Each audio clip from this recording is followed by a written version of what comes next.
चला तर मंडळी, तुम्ही म्हणाल आरती आज कुठे घेऊन चालली आहे, तर अंगणात छान अळू लावलेला आहे। मस्त अळूची पानं आली आहे, 8-9 पानं मोठी मोठी झाली आहे, म्हटलं काढून घेऊया। तुम्ही म्हणाल आरती 8-9 तर पानं आहे, 2च रोल होतील, इतकं सगळं करत बसायचं। पण मंडळी, महत्त्वाचं म्हणजे आज आपल्याला अळूवडीचा रोल करायचाच नाहीये। बऱ्याच जणांना अळूवडीचा रोल करताना रोल सुटतो, व्यवस्थित वड्या होत नाही, तर आज आपण रोलच करणार नाहीये। सगळ्यात महत्त्वाचं म्हणजे किती पानांसाठी किती बेसन घ्यायचं हे कळत नाही। आजवर तुम्हाला कुणीही सांगितलं नसेल असं छान परफेक्ट प्रमाण सांगते। अजिबात तेलकट न होणारी भरपूर पदर सुटलेली खमंग अळूवडी तयार होते। सर्वप्रथम अळूवडी करण्यासाठी शक्यतो काळ्या देठाचाच अळू घ्यायचा, त्याची वडी चविष्ट होते, कमी खाजरा असतो। पाण्यात मीठ घातलं, त्यामध्ये पानं घातली, 10-15 मिनिटं त्यात ठेवूया। तोपर्यंत एक वाटण करू। मिक्सर जारमध्ये अर्धा चमचा जिरे, कोथिंबीरीच्या काड्या जरूर घाला, चव खूप छान लागते, सुगंधही मस्त येतो। 7-8 लसणीच्या पाकळ्या आणि आवडीनुसार हिरवी मिरची। अजिबात पाणी न घालता जमेल तितकं छान बारीक वाटण करायचं। ताजं वाटण तयार झालं। इथे बोलमध्ये मी मुठभर बारीक चिरलेली कोथिंबीर घेतली आहे।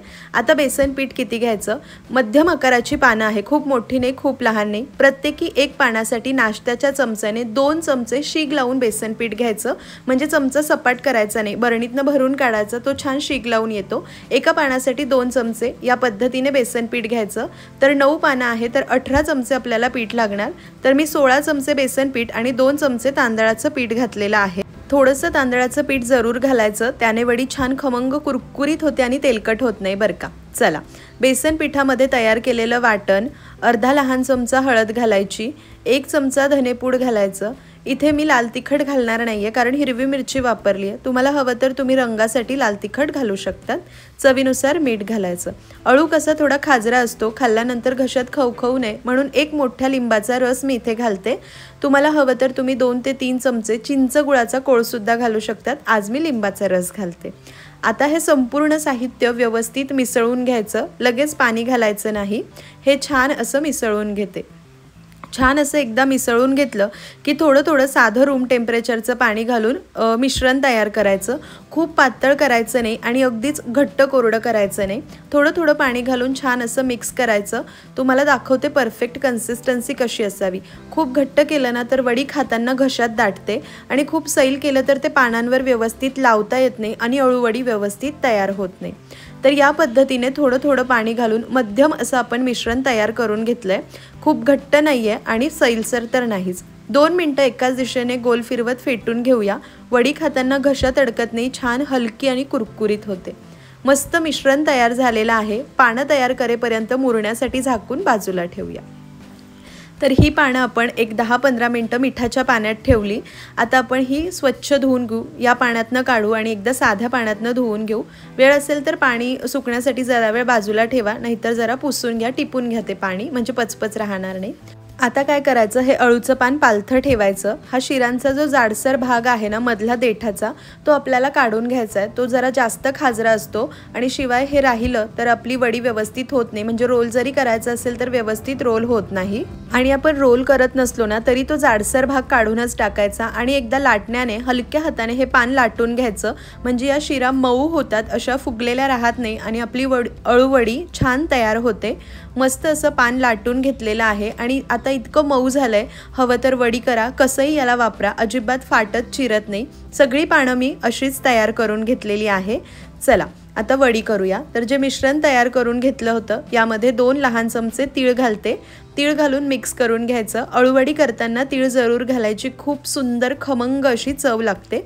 या पद्धतीची या बॅटरची कन्सिस्टन्सी आहे, तुम्हाला पाहून लक्षात येत असेल। आता 2 पानं ना जरा जास्तच मोठी आहे, तर एक मध्ये ठेवेल आणि एक सुरुवातीला घेते।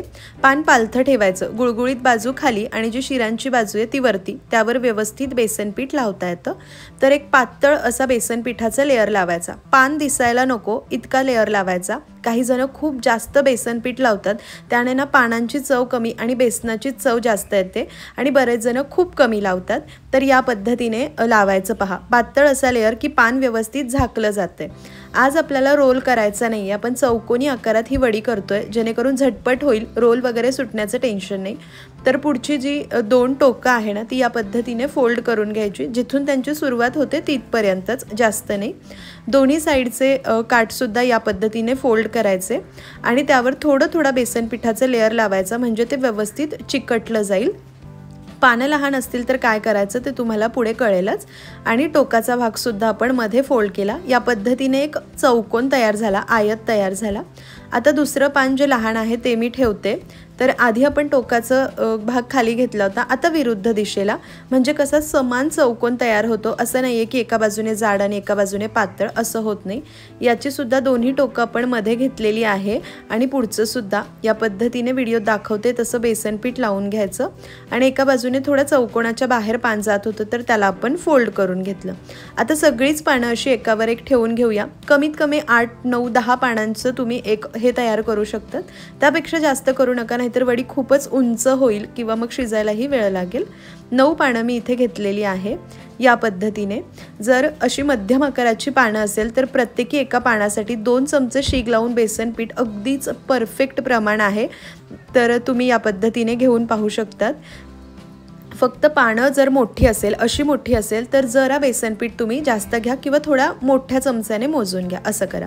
तर 3 पानं मी ठेवली आणि चौथं पान मी हे जरा मोठं वालं ठेवलेलं आहे, कारण 2 पानं मोठी होती ना त्यामुळे। आणि याचे काठ मी या पद्धतीने मध्ये घेतले। चला, सगळेच पानं मी एकावर एक ठेवून घेतलेले आहे। हे शेवटचं पान राहिलेलं आहे। संपूर्ण बेसन पीठ संपलं आणि व्यवस्थित पानांना सुद्धा पुरलेलं आहे। बऱ्याच जणांचं काय होतं, कधी बेसन पीठ कमी पडतं तर कधी जास्त होतं।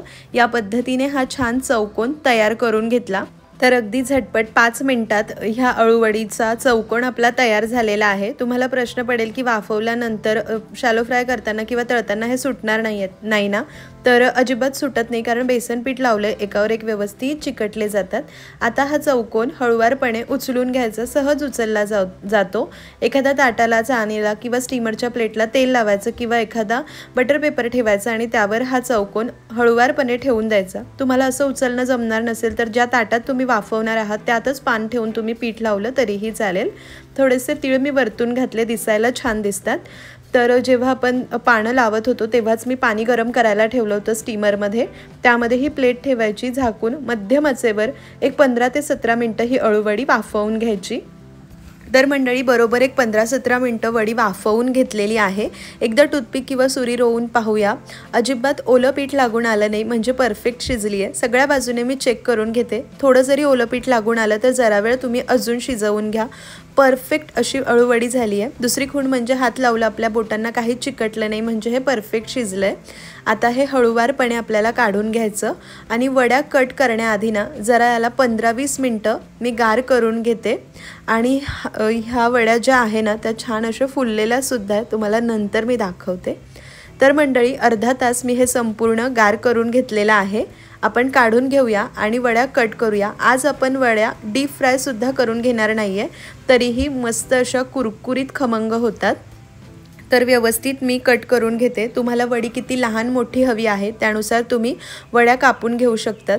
एकदा का या वड्या अशा तयार केल्या, गार झाल्यानंतर हवाबंद डब्यात ठेवून फ्रीजमध्ये ठेवल्या तर एक 7-8 दिवस छान टिकतात। हवं तेव्हा तुम्ही ही वडी काढून रूम टेम्परेचरला आली की शॅलो फ्राय किंवा डीप फ्राय करून खाऊ शकतात। खूप मस्त लागतात। श्रावणात, गणपतीत तर आपण आवर्जून करत असतो। तर भरपूर पदर सुटलेली, असंख्य पदर असलेली खमंग अशी अळूवडी आपली तयार झालेली आहे आणि खूप कुरकुरीत होते, तेलकट सुद्धा होत नाही। चला यांना शॅलो फ्राय करूया। तर पॅनमध्ये तेलाच्या किटलीतली जी लहान पळी असते त्याने 4 पळ्या मी तेल घेतलंय, तुम्ही हवं तर अजून कमी घेऊ शकतात। तेल चांगलं गरम झालेलं आहे, त्यामध्ये या वड्या ठेवायच्या। पॅनमध्ये ठेवते किंवा तव्यावर करू शकतात, म्हणजे एका वेळेला भरपूर होऊन जातात।